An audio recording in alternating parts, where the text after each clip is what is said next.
a good conspiracy theory. Now, it's not because I actually believe in any of these conspiracy theories. I just think the psychology behind it and how conspiracy theories come to be are extremely fascinating. So just so we're all clear on what a conspiracy theory is, according to a 2012 article titled Conspiracy Theory, the author, Abley, defines it as a theory that rejects the standard explanation for an event and instead credits a covert group or organization with carrying out a secret plot. So I have this very specific memory of going to the movies when I was about 10 years old, and I was watching the trailers before my movie started, and a trailer for this movie came on. And this movie is called Anonymous, and it's all about this Shakespeare conspiracy theory. And I remember sitting there awestruck, and I was like, whoa, what did I just watch? And I remember coming home that day from the movie theater and asking my dad about it, and that was when I first learned what a conspiracy theory was. So ironically, I never actually saw this movie. It's still on my list. I'm going to make it someday. But I did write a research paper on the Shakespeare conspiracy theory when I was in 8th grade. And so because this is the first conspiracy theory that I ever learned about, and it's also kind of a lesser-known one, that's what I'm going to be talking about today. So today I'll be discussing what the conspiracy theory is, why it exists, and different versions of the theory. So the conspiracy theory rests on this foundational belief. Shakespeare never actually wrote any of the plays attributed to him. Now I know what you're thinking. How can that possibly be true if I've read like 7 of his plays in high school English class? So the belief is that whoever wrote the Shakespeare plays for some reason couldn't claim credit for them and therefore used William Shakespeare as a pseudonym. So this conspiracy theory exists for 2 main reasons. First, there's just an overall lack of biographical information about Shakespeare's life. According to an article published in Times Magazine in 2007 titled The Mischief of Shakespeare's Identity, scholars do know that there is a man named William Shakespeare born in Stratford-upon-Avon in 1564 and died there in 1616. And they know this because there are church records that documented his baptism and burial there. However, aside from this, there's very limited information. Scholars have speculated a lot about what Shakespeare's life might have been like, but there's overall just a lack of written documents. According to an article titled Why the Shakespeare Authorship Question Matters, there is virtually no evidence linking the Shakespeare from Stratford to Shakespeare the playwright, besides the fact that they have the exact same name. The second reason that this conspiracy theory exists is because whoever wrote the Shakespeare plays must have been highly educated. Some of the topics that Shakespeare deals with in his plays are pretty complex, such as the English aristocracy, other European countries, the law, and the classics. So Shakespeare was from Stratford, which was a relatively poor town, and there wouldn't have been a lot of opportunities for education there. And like I said earlier, there are virtually no written documents, so we have no idea that Shakespeare actually attended school.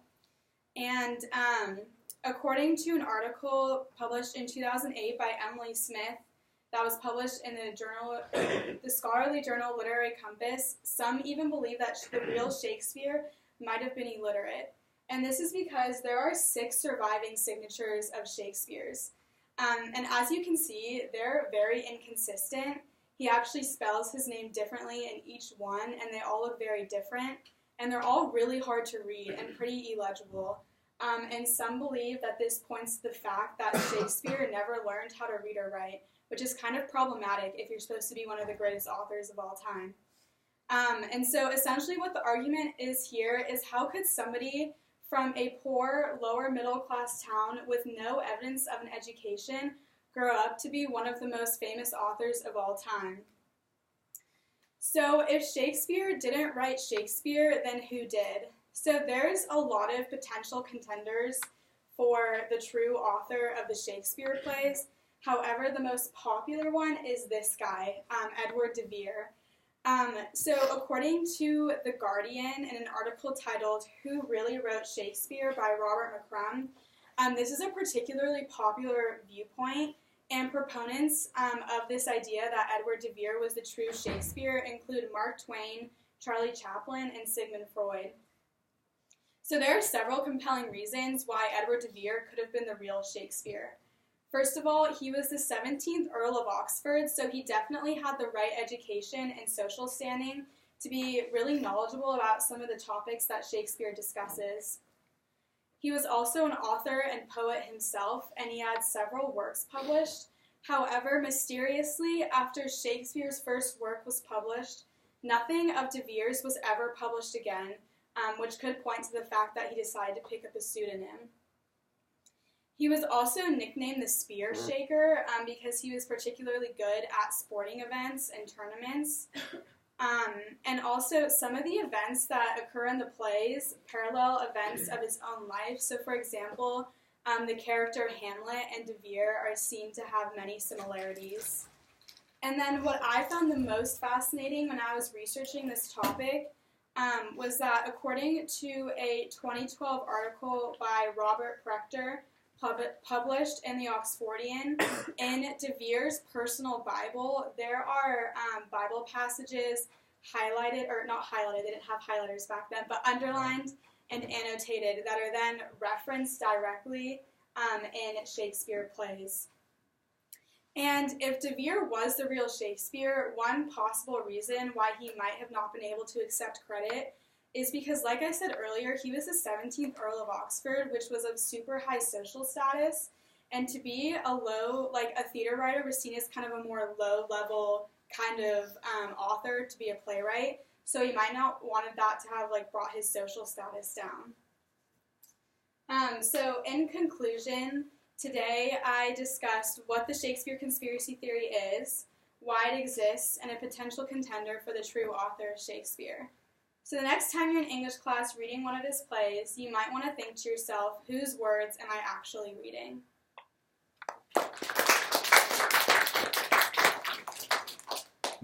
Okay, Sophie, how did it go? I thought it went pretty well. I was way more nervous for this speech than I was for any other speech. Really? Yeah, just because there was so much information, and even though I knew it really well, I was worried I was going to forget something, and then when I practiced and I forgot something, I was under the time, so I was just kind of nervous about that. Okay. All right. How do you feel like it went? Pretty well. I mean, I said everything I wanted to say, so I'm happy with that. Okay. Is there any suggestion that you might have been friends and that he just dictated it to her? I don't think so, because they, lived in different areas, so possibly, though. Yeah. Okay, interesting. All right. Audience, if you could, please. You could really tell that you, knew what you were talking about, and I thought it was good how you had your credibility statement with the research paper. There's something really good speaking words. I thought it was very consistently slow, well paced, and it was really loud, clear, and he also sounded very enthusiastic. He kept really good eye contact throughout all of it, I thought. You seem super interested in the subject, which kind of, I feel like, made the viewer a little bit more interested in the subject, and you also kept it interesting the whole way through. It wasn't what was the most interesting part.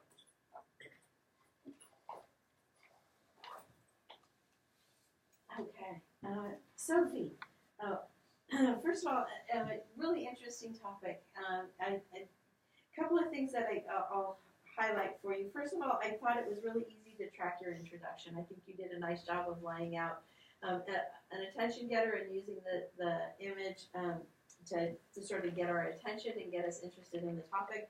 I thought you did a really nice job with your credibility statement in terms of why this is intriguing to you.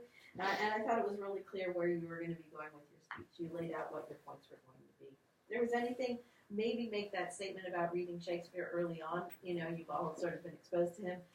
Might think about how you can motivate us maybe just a little bit. Okay. I might have maybe, even on your title slide, you just said informative speech in your name. I might have put even Shakespeare with a question mark, so it would have maybe intrigued us right from the beginning. I don't know. I thought your main points were logically organized, and I thought you did a really nice job of having support material that was dovetailed with evidence, and it just flowed really, really well. It didn't feel like, oh, I'm grasping at straws to put something in here. It really just felt like a natural outgrowth. Okay, I'm going to tell you this. Okay, and so such and such is supporting what you're saying. Such and such is telling you why found this to be so. So I thought you did a really nice job with that. If there was anything I would say, maybe just have it was clear when you changed points. I would say maybe just think about how you can have a sentence or a statement or something that sort of blends them just a little bit more. So now I've talked about this, let's move on to this, right? Okay. Something along those lines. I might not have done an outline for those first two. You had those two statements. Maybe not anything necessary at all. Okay. Or if you had some image of what you could show for what it was that you're talking about.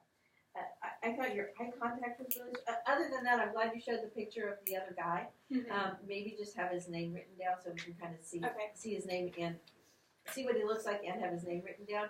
I like the images of his Shakespeare's signature. I think that sort of solidified, or, validated what the point you were trying to make with that. A little bit of filler language, some ups and downs, but not too terribly distracting. Okay. There were a few in there, but for the most part, you did a nice job of just having a nice conversational pace. I thought your eye contact was really strong. I think you sounded engaged and interested in your topic that sort of carried us along, and I think you gave us enough information on each point to kind of be that much more interested in it.